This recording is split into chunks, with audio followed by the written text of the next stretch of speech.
వారు ఆదివారం పెందలకడ లేచి బయలుదేరి బ్రాకెట్లో సూర్యోదయం అయినప్పుడు సమాధి యొద్దకు వచ్చుచుండగా సమాధి ద్వారము నుండి మన కొరకు ఆ రాయి ఎవడు పొర్లించునని ఒకరితో ఒకరు చెప్పుకొనిచుండిరి. వీళ్ళు మొత్తానికి ఎర్లీ మార్నింగే పెందలకడే లేచారు, రెడీ అయ్యారు, చాలా ఇంట్రెస్ట్గా వెళ్తున్నారు. కానీ ఎక్కడికి వెళ్ళకూడదు, అక్కడికే వెళ్తున్నారు. ఆల్రెడీ ఇప్పుడు పాస్టర్ గారు చెప్పారు కదా, నేనేం చెప్పలా, నేను ఈ చెప్పండి, నేను ఎప్పుడు ఇక్కడ వచ్చే సేవకులకి మీరు ఈ వాక్యాలు చెప్పండి అని నేను అసలు ఎప్పుడు ఎవరికి ఏం చెప్పను. సంఘంలో ఈ వాక్యాలు అవసరం అనే మాట అసలు నేను ఎప్పుడు ఎవరికి మాక్సిమం చెప్పను. ఏదన్నా బైబిల్ క్లాస్ అయితే మాత్రం టాపిక్ చెప్తా, ఈ టాపిక్ చెప్పాలి అని. సో ఆల్రెడీ సమాధుల దగ్గరికి వెళ్ళడం, వాటి గురించి మాట్లాడుతున్నాం. పాస్టర్ గారు లాంటి వాళ్ళు చెప్తూనే ఉంటారు కదా, వాళ్ళు చెప్తూనే ఉంటారు. వాళ్ళ పని ఏంటి? చెప్పటమే. మనం మాత్రం వెళ్తూనే ఉంటాం. ఎందుకని మన పని ఏంటి? వింటాం, వెళ్ళటం. అందుకే అన్ని 100 ఏళ్ళైనా ఎన్నేళ్ళైనా సరే అలానే ఉంటుంది విశ్వాస జీవితం. Okay, right. వీళ్ళు సమాధి దగ్గరగా ప్లాన్ చేసుకున్నారు. ప్లాన్ చేసుకునేటప్పుడు డిస్కషన్ ఏంటి? వీళ్ళ మధ్యలో డిస్కషన్ ఏంటి? ఇప్పుడు మన కోసం ఆ సమాధి రాయిని ఎవరు దొరిలిస్తారు అంటే వీళ్ళు ఏమనుకుంటున్నారు? యేసు ప్రభు ఎక్కడుంటాడు అనుకుంటున్నారు? లోపల ఉంటాడు. ఇప్పుడు పెద్ద రాయి అడ్డం ఉంది. ఈ రాయి ఎవరు తీస్తారు? ఎవరన్నా మంచి బలవంతుడిని ఎవరన్నా పట్టుకొస్తే బాగుండేదే. మరి ఎవరు ఈ రాయిని దొరిలిస్తారు అంటే వీళ్ళ ఆలోచన దేనికోసం? ఏ మాత్రం ప్రయోజనం లేని దానికోసం వీళ్ళు ఆలోచన చేస్తున్నారు. వీళ్ళరా ఈస్టర్ సందర్భంగా, ప్రభు యొక్క పునరుద్ధాన సందర్భంగా ఒక మాట జ్ఞాపకం చేస్తున్నాను. నువ్వు దేనికోసం ఆలోచన చేస్తున్నావు? ఇంకా తర్వాత లూకా సువార్తలో చూసినట్లయితే అక్కడ సమాధిలో యేసు కనపడలేదు. అక్కడ దేవదూత అక్కడ కూర్చొని ఉంటే ఆమె ఏం చేస్తుంది? మగ్దలేని మరియ ఏం చేస్తుంది? లూకా సువార్త మనం చూసినట్లయితే 24వ అధ్యాయంలో, లూకా సువార్త 24వ అధ్యాయంలో ప్రభు కనపడలేదు. అందుకే అక్కడ వెతుకుతున్న వారిని గూర్చి వాళ్ళకి ఏమీ తోచలేదు.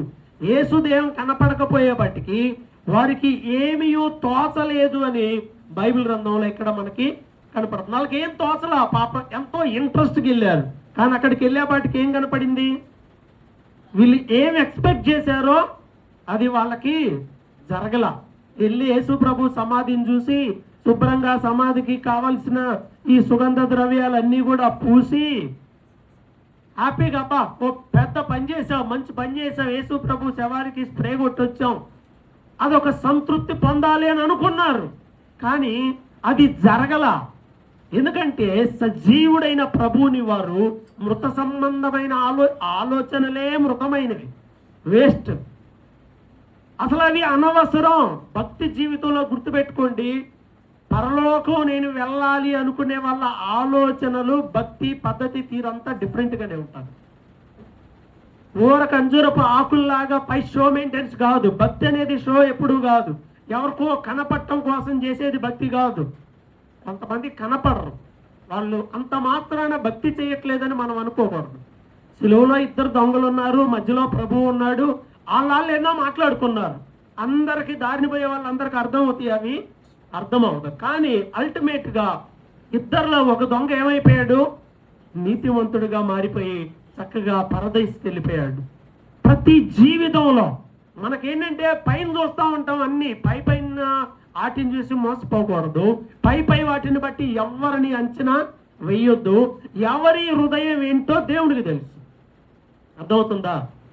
ప్రార్థనకు వచ్చినా రాకపోయినా, మన కంటి కనపడేలా భక్తి చేసినా చేయకపోయినా ఎవరిని రాంగ్ ఎస్టిమేషన్ ఎప్పుడు కూడా వేయనవసరంలా, వేయకూడదు కూడా. రెండవది, మన గురించి మనం కూడా అనవసరమైన వద్దు. భక్తి జీవితంలోనూ అనవసరమైన బరువులన్నీ పెట్టుకొని నిరాశలోనికి వెళ్ళిపోతారు కొంతమంది. దేవుడు నాకు ఇలా చేస్తాడు అనుకున్నానండి అంటే నువ్వు దేవుణ్ణి దేనికి వెంబడిస్తున్నావు? నీ స్ప్రే పూయించుకోకపోతే ఇక నువ్వు బాధపడితే ఇప్పుడు ప్రభు కూడా వచ్చి లేదమ్మా కొట్టు, నాకు నీ కోరిక తీర్చుకో అనాలా? మన విధానాలు వద్దు. భక్తి జీవితంలో ఆయన విధానాల్లోకి మనం వెళ్ళాం.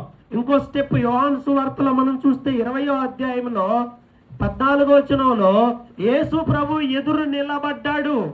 బైబిల్ చెప్తుంది 20:14 చూద్దాం. యోహానులో ఆమె ఈ మాట చెప్పి వెనుక తట్టు తిరిగి యేసు నిలిచి ఉండుట చూచెను గాని ఆయన యేసు అని యేసు ప్రభువునే గుర్తుపట్టకపోతే ఇంకెవరు గుర్తుపడతారు చెప్పండి? అరే, ఎవరి కోసం భక్తి చేస్తున్నామో, ఎవరిని చూడటానికి వెళ్ళిందో, ఎవరికైతే ఇవన్నీ చెయ్యాలనుకుందో ఆయన ఎదురు నిలబడ్డాడు. కానీ ఏమంటుందంటే ఆయన్నే అనుకుని ఆయనకి చెప్తుంది, అయ్యా ఎవరన్నా ఎత్తుకెళ్ళిపోయావా, నువ్వు ఏమన్నా ఎత్తుకెళ్ళిపోయావా ఆయన్ని? దయచేసి కొంచెం చెప్పండి అయ్యా. ఏడుస్తుంది, ఇంకా బైబిల్ చెప్తుంది ఏడుస్తుంది. అందుకే ప్రభు అంటున్నాడు, యేసు అంటున్నాడు, అమ్మా ఎందుకు ఏడ్చుచున్నావు, ఎవరిని వెతుకుతున్నావు? తోటమాలనుకుంటుంది ప్రభువుని. ప్రభువుని సరిగా రికగ్నైజ్ చేయట్లా, గుర్తుపట్టట్లా. ప్రభువుని నువ్వు ఎలా అనుకుంటున్నావు? చెండు బావా, లేకపోతే విక్స్ బిల్ల, లేకపోతే రోగాలకి ఏమన్నా సర్వ రోగాలకి ఒకటే మందు టైపా?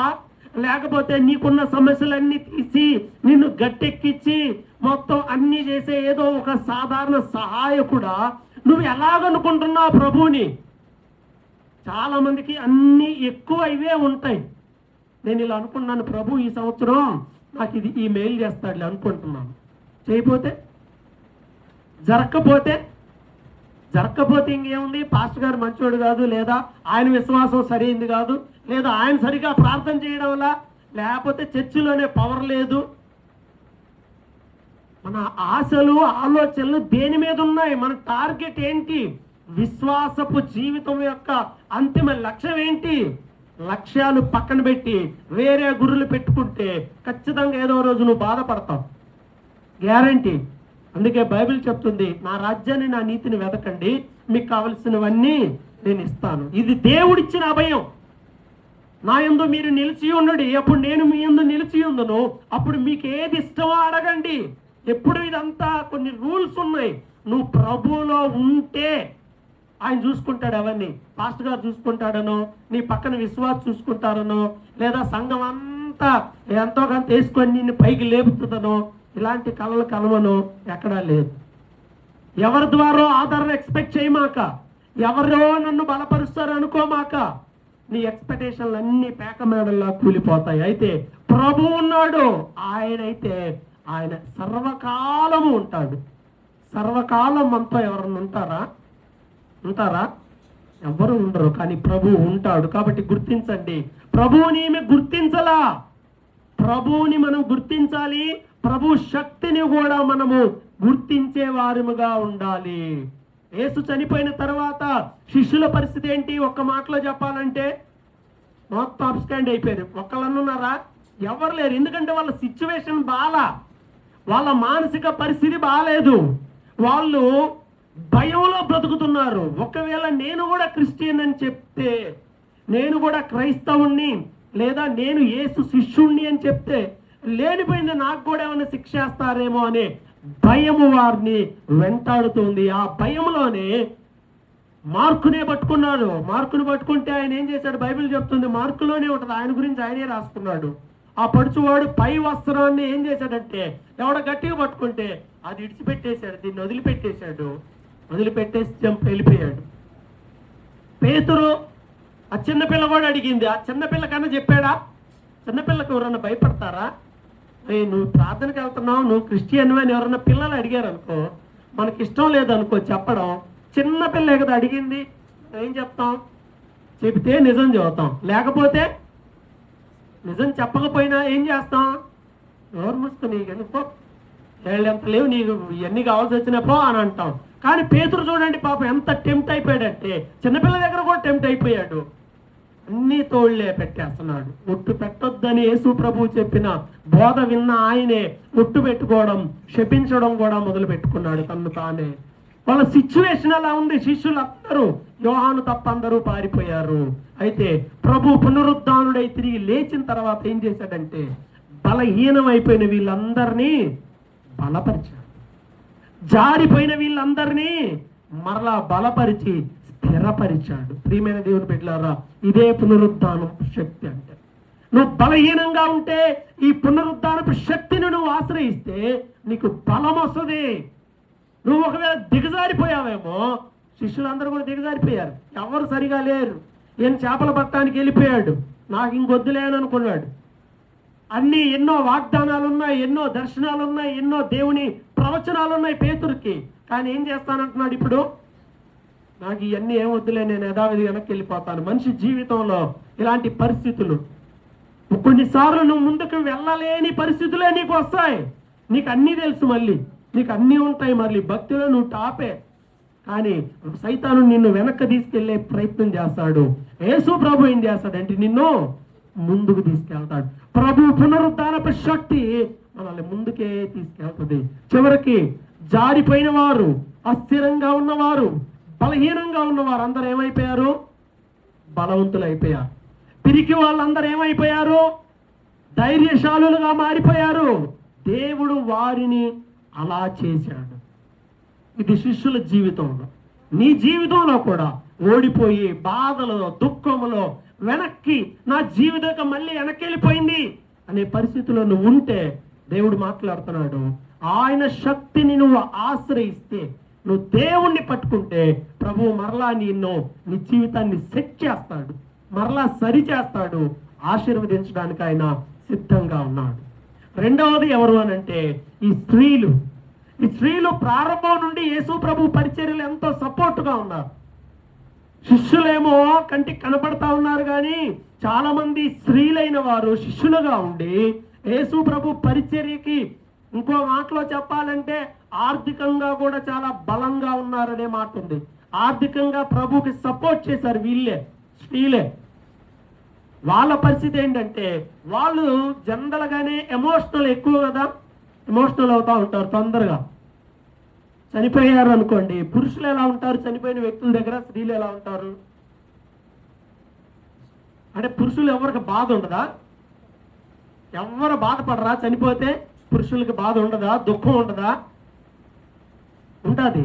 కానీ దుఃఖము, బాధ ఎక్కడో వెల్లడి చేస్తారు, ఎక్కడో చోట వెల్లడి చేస్తారు. ఎవరైనా ఒక్కళ్ళే ఉన్నప్పుడు వెల్లడి చేసుకోవచ్చు, లేదా లోపల లోపల బాధపడతా ఉండొచ్చు, లేదా స్నేహితులు చెప్పుకోవచ్చు, లేదా దేవుని సన్నిధిలో ఉండొచ్చు, రకరకాలుగా. కానీ స్త్రీలు ఏంటి అంటే ఇక్కడ వీళ్ళకి డోర్స్ ఎప్పుడైనా ఓపెన్ చేయొచ్చు.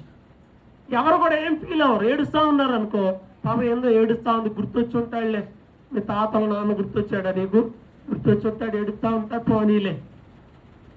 ఎమోషనల్గా ఉంటారు, ఎక్కువగా ఉద్రేకాలు అనేవి ఆపుకోలేక తొందరగా బయటకు వస్తూ ఉంటాయి. అయితే పాపం వీళ్ళు దగ్గరుండి చాలా చూశారు. శిష్యులన్న చూడలా కొన్ని, వీళ్ళు ఆ శిలువ శిక్షను చూశారు, ఆయన మరణాన్ని చూశారు, ఆయన సమాధిని చూశారు. ఇవన్నీ వాళ్ళకు కూడా ఇంకా చాలా చాలా లోక సంబంధమైన ఆలోచనలు అన్నీ వచ్చినాయి. గుర్తుపెట్టుకోండి, స్త్రీలైనా పురుషులైనా సరే, ఎవరైనా సరే, స్త్రీ పురుష భేదం ఏమీ లేదు. మనం వాక్యానుసారమైన ఆలోచనలోకి రావాలి. సమాధి దగ్గరికి వెళ్దాం, ఇవన్నీ వేద్దాం, ఇవన్నీ అనుకున్నారు తప్ప వీళ్ళ బ్రెయిన్లో ఒకటి మిస్ అయిపోయింది, చిప్పుపోయింది వీళ్ళకి. అసలు మాట ఏంటి? ప్రభు ఏం చెప్పాడు? నేను చనిపోయి 3వ దినమున తిరిగి లేచి మీ అందరికంటే ముందు నేను గలిలయకు వస్తాను అని చెప్పాడు. ఎన్నోసార్లు చెప్పాడు గతంలో. ముందు రోజు కూడా చెప్పాడు, చనిపోయే ముందప్పుడు కూడా చెప్పాడు. కానీ వీళ్ళ బ్రెయిన్లో ఇది మాత్రం ఫీడ్ అయ్యలేదు. మన బ్రెయిన్లో కూడా చూడండి, కొన్ని అనవసరమైనవన్నీ భలే ఫీడ్ చేస్తాం, కొన్ని అవసరమైనవి ఉంటాయి, అవి మాత్రం మిస్ అవుతాయి. మిస్ అవ్వాల్సింది మిస్ అయితే పర్వాలా, మిస్ అవ్వకూడదే మిస్ అయిపోతే ఎట్లా చెప్పండి? మిస్లు అందరూ మీరు చెప్పండి. ఇక్కడ ముఖ్యమైనది ఏంటి? యేసు ప్రభు. యేసు ప్రభు అనేటువంటి ఆ కాన్సెప్ట్ వీళ్ళ నుండి పోయింది. ఏంటి? సజీవుడైన ప్రభు అనే కాన్సెప్ట్ పోయి చనిపోయిన ప్రభు అనే కాన్సెప్ట్ మాత్రమే పట్టుకొని పోతా ఉన్నారు. చనిపోయాడు, సమాధి, రాయి, సుగంధ ద్రవ్యాలు, అలా చేద్దాం, ఇలా చేసొద్దాం. అదేదో రాయి సరిపోయింది, కానీ ఏదో మట్టిదైతే శుభ్రంగా మొత్తం అలికొచ్చేవాళ్ళు. అంటే వీళ్ళ ఆలోచనలు ఇంకా అక్కడే ఉన్నాయి. గుర్తుపెట్టుకోండి, మన ఆలోచనల వాక్యంలోనికి రావాలి, యేసయ్య మాటల్లోనికి రండి. ప్రభు వారిని కూడా ఎవరిని ఏమనలా, అందరినీ బలపరిచాడు. గుర్తుపెట్టుకోండి, మనుషులైతే నీ స్థితిగతులను బట్టి నిన్ను ఎగతాళి చేయొచ్చు, హేళన చేయొచ్చు, నిందించవచ్చు, అవమానపరచవచ్చు, లేదా వదిలేసేయచ్చు. కానీ ప్రభు అలా వదిలేస్తాడా? మనుషులు ఎవరు వదిలేసినా ప్రభు వదిలేసేవాడు కాదు. వీళ్ళందరితో మాట్లాడాడు, అందరినీ బలపరిచాడు. మగ్దలేని మరియా పిచ్చిదానిలాగా ఉన్నావు, ఏంది నీ పనులు అని అన్నాడా? అలా మొదటి సువార్తే అమ్మగారికే వచ్చింది. మొదటి పునరుద్ధానపు సువార్త యేసు ప్రభు ఆమెకే ఇచ్చాడు. మొదట ప్రకటించింది ఆమె. మరలా దేవుడు మొదట పునరుద్ధానపు వార్త చెప్పి తన్ను తాను ప్రత్యక్షపరుచుకుంది స్త్రీకే. మొదట సిలువ పునరుద్ధానపు సువార్తను ప్రకటించింది కూడా స్త్రీయే. కాబట్టి మీరు మాట్లాడితే వచ్చిన దండగా ఏమీ లేదు. వినపోతే వాళ్ళ కర్మ, అది ఎవరైనా సరే. వీళ్ళను కూడా సెట్ చేశాడు దేవుడు. చూడండి, ప్రభు పునరుద్ధానం అయిన తర్వాత అన్ని సెట్ చేశాడు. శిష్యుల్ని సెట్ చేశాడు, స్త్రీలను అందరినీ సెట్ చేశాడు. తర్వాత తాను పరలోకానికి ఆరోహణం అవుతూ వాళ్ళని ప్రిపేర్ చేశాడు. కొన్ని మాటలతో వారికి ఉపదేశం ఇచ్చాడు, సందేశం ఇచ్చాడు. కొన్ని మాటలు చెప్పి జాగ్రత్తగా వారిని బలపరిచి ప్రభు పరలోకానికి వెళ్ళాడు. కొన్ని మాటలు చెప్పాడు. ఆ 4 మాటలు మీరు జాగ్రత్తగా గుర్తుపెట్టుకోవాలి. మొదటి మాట ఏంటి అని అంటే లూకాసు వార్త చివరి అధ్యాయంలో మనకు కనిపిస్తుంది. చూడండి, త్వరగా ఎక్స్ప్లెయిన్ చేయను కానీ ఊరిక చదువుదాం. లూకాసు వార్త చివరి అధ్యాయము 49వ వచనం. 24వ అధ్యాయము లూకాసు వార్త 49వ వచనం. ఇదిగో నా తండ్రి వాగ్దానం చేసినది మీ మీదగా పంపుచున్నాను, మీరు పైనుండి శక్తి పొందు వరకు పట్టణంలో నిలిచియుండుడని వారితో చెప్పిను. కొన్ని లేఖనాలు నెరవేర్చబడాల్సి ఉన్నాయి. యోవేలు 2:28 ఉంది, అంచె దినముల్లో మనుషులందరి మీద నా ఆత్మను కుమ్మరిస్తాను అని. ఆ లేఖనం నెరవేర్చబడాలి. పరిశుద్ధాత్మ భూలోకంలోనికి పర్మనెంట్ గా దిగి రావాలి. మీరు ఆ పరిశుద్ధాత్మను పొందుకోవడం కోసం, పైనుండి శక్తి పొందుకోవడం కోసం ఏం చేయాలి? కనిపెట్టు. ప్రార్థనలో కనిపెడితే ఈ పునరుద్ధానపు శక్తి వస్తుంది నీకు. ప్రార్థనలను కనిపెడితే ఈ పరిశుద్ధాత్మ శక్తి నీలో, మీ ఇంటిలో, మీ జీవితాల్లో పనిచేస్తుంది. ఊరకు వచ్చిపోతే పనిచేయదండి. నువ్వు కనిపెట్టాలి. ఎక్కడ కనిపెట్టాలి? ప్రార్థనలో. నీ జీవితంలో దేవుడు ఏ కార్యం చేయాలన్నా నువ్వు దేవుని సన్నిధిలో కనిపెట్టి ప్రార్థన చేయి, దేవుడు సహాయం చేస్తాడు. ఇది మొదటి మాట. రెండవది ఏమిటి అని అంటే, వెళ్ళేటప్పుడు వాళ్ళ కొన్ని గైడ్ లైన్స్ ఇచ్చాడు. వెళ్ళేటప్పుడు గైడ్ లైన్స్ మత్తయి చివరిలోకి వెళ్దాం. ఇప్పుడు మత్తయి 28వ అధ్యాయము 19-20 వచనాలు మనం చూసినట్లయితే ఇక్కడ రెండవ మాట ఉంది. మొత్తం 3 మాటలు చెప్తాను, ఇది రెండవ మాట. మత్తయి 28వ అధ్యాయము 18వ వచనం చూద్దామండి. 28. అయితే యేసు వారి యొద్దకు వచ్చి, పరలోకమందును భూమి మీదను నాకు సర్వాధికారము ఇవ్వబడింది. ఏమని చెప్తున్నాడు ఇక్కడ? భూమి మీద పరలోకంలో నాకు సర్వాధికారము ఇవ్వబడింది అంటే అప్పుడు దాకా యేసు ప్రభుకి అధికారం ఉందా లేదా? ఉన్నట్టా లేనట్టా? ఉందా లేదా? ఇక్కడ వాక్యమే ఆధారం. అంత ముందు ఉందా లేదా? ఏదో ఒకటి చెప్పండి. ఉందా? మరి ఇక్కడ ఎందుకు ప్రత్యేకంగా చెప్తున్నాడు? ఇక్కడ ఎందుకని ప్రత్యేకంగా చెప్తున్నాడు నాకు భూమి మీద పరలోకంలో సర్వాధికారం ఇవ్వబడింది అని?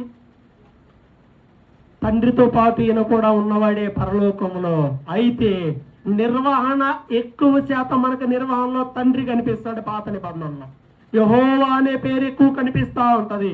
ఇక మీదట జరగవలసిన ఈ సంఘ బాధ్యతలు, ఇక మీదట భూమి మీద జరగవలసిన క్రమము, క్రియలు ఏవైనా సరే యేసు ద్వారా మాత్రమే జరగడానికి దేవుడు ప్లాన్ చేశాడు. అప్పటి వరకు ధర్మశాస్త్ర సంబంధంగా నడిచింది. ఇక మీదట లోకం మొత్తం యేసు ద్వారా జరగబోతుంది. కాబట్టి యేసు ప్రభు యొక్క సర్వాధికారాన్ని తండ్రి ఇక్కడ ఆయనకి ఇచ్చాడు. అదే ఆయన జ్ఞాపకం చేస్తున్నాడు. ఇక మీదట నేను నిర్వర్తించబోతా ఉన్నాను. భూమి మీదను పరలోకం మీదను నాకు సర్వాధికారము ఇవ్వబడింది. ఎవరిచ్చారంటే ఎవరో ఎందుకు ఇస్తారు? తండ్రి ఇస్తాడు. సర్వాధికారము ఇవ్వబడింది. ఎప్పుడు ఇవ్వబడింది? గతంలో కూడా ఆయనకి అధికారం ఉంది. యోహాను సువార్త 5:23 ఉంటుంది కదా, తండ్రిని గణపరచునట్లుగా అందరూ కుమారుని గణపరచాలని తీర్పు తీర్చడానికి సర్వాధికారము కుమారునికి అప్పగించి ఉన్నాడు అని యోహాను సువార్తలో ఉంది 5వ అధ్యాయంలో. అంటే గతంలోనే ఉంది, కానీ ఇక్కడ శిలువ మరణం తర్వాత ఇంకా పవర్, సర్వాధికారం అనేది ప్రభువుకి తండ్రి అయిన దేవుడే అప్పగించాడు. ఇంకా తండ్రి తన కుమారుడికి ఇంకా అన్ని రకాలైన అధికారాలు, సర్వాధికారం అంటే ఇంకా ఏది మిగిలిలేదు ఇవ్వకుండా అన్ని అధికారాలు దేవుడు ఆయనకి ఇచ్చాడు. కాబట్టి ప్రియమైన వారలారా, ఇదే విషయాన్ని అంటే సర్వాధికారి యేసుక్రీస్తు అనే విషయాన్ని పౌలు రోమా పత్రికలో మాట్లాడతాడు. రోమా పత్రిక 9:5 అంటాడు కదా, ఈయన సర్వాధికారి అయ్యుండి అనే మాట మనకి అక్కడ కనిపిస్తుంది. ఎవరు? యేసు ప్రభు. యేసు ప్రభు ఎవరమ్మా? సర్వాధికారి. ఆయనకి అన్ని అధికారాలు ఉన్నాయి. అన్ని అధికారాలు యేసు ప్రభువుకు ఉన్నాయి. ప్రకటన గ్రంథంలో చూస్తే చాలా సార్లు, నేను మీకు తర్వాత గ్రూప్లో పెడతాను, టైం అవుతుంది, ఆయన సర్వాధికారి, వర్తమాన భూత భవిష్యత్ కాలంలో ఉండేటువంటి వాడు, ఎప్పుడు ఉండేటువంటి వాడు, సర్వాధికారం ఆయనకి ఉన్నది అని ప్రకటన గ్రంథంలో అనేక సార్లు ఈ మాట రాయబడింది. ప్రభు కూడా అన్నాడు కదా, నాకు సర్వాధికారము ఇవ్వబడింది.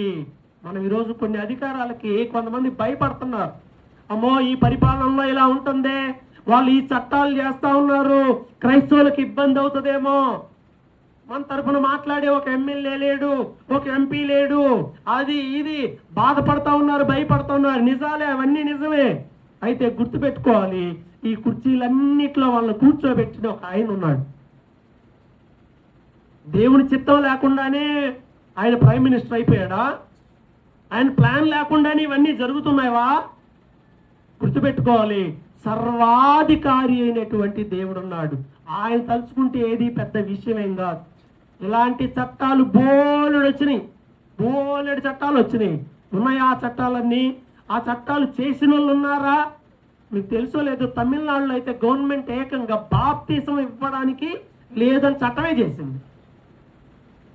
ఇక్కడ బలవంతంగా మతం మారొద్దని చట్టం చెప్తుంది. అది తప్పేం కాదు, బలవంతంగా ఎవరిని మార్చలేదు.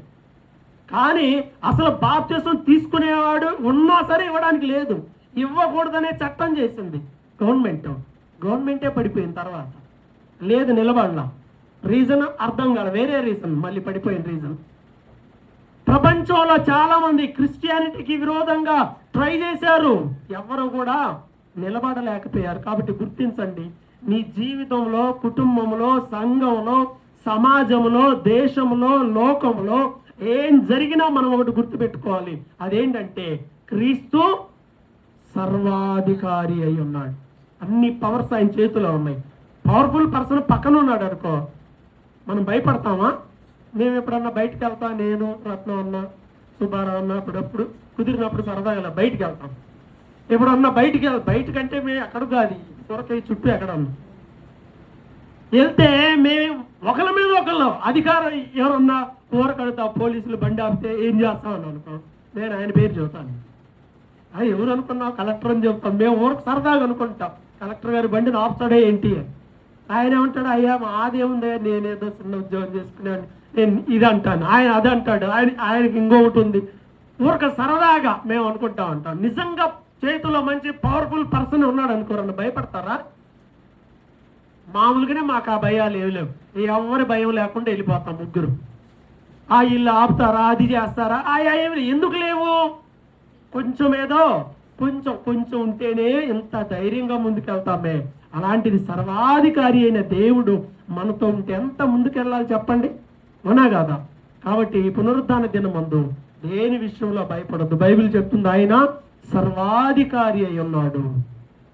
సర్వాధికారం నాకు ఇవ్వబడింది కాబట్టి మీరు వెళ్ళి సమస్త జనులను శిష్యులుగా చేయండి, బాప్తిసం పొందమని చెప్పండి. ఇంకా ఎవరైనా బాప్తిసం పొందకపోతే మీ హృదయాలను సిద్ధపరచుకోండి. బాప్తిసం పొందండి. మార్కు 16:16 చెప్తుంది, నమ్మి బాప్తిసం పొందినవాడు రక్షింపబడతాడు. నమ్మకపోతే ఆటోమేటిక్గా రెండు జరిగిపోతాయి. నమ్మితే రక్షణ, నమ్మకపోతే శిక్ష అవే వస్తుంది. కాబట్టి నమ్మి ఉన్నావా, ఇక వెనక్కి దిగజారకుండా ప్రభు యొక్క పునరుద్ధాన శక్తిని పట్టుకొని ముందుకెళ్ళండి. నమ్మలేదా ఇంకా, ఇప్పటికైనా నమ్మండి. నమ్మితే నీ జీవితంలో దేవుడు గొప్ప కార్యాలు చేస్తాడు. తల ఉంచి ప్రార్థన చేద్దాం.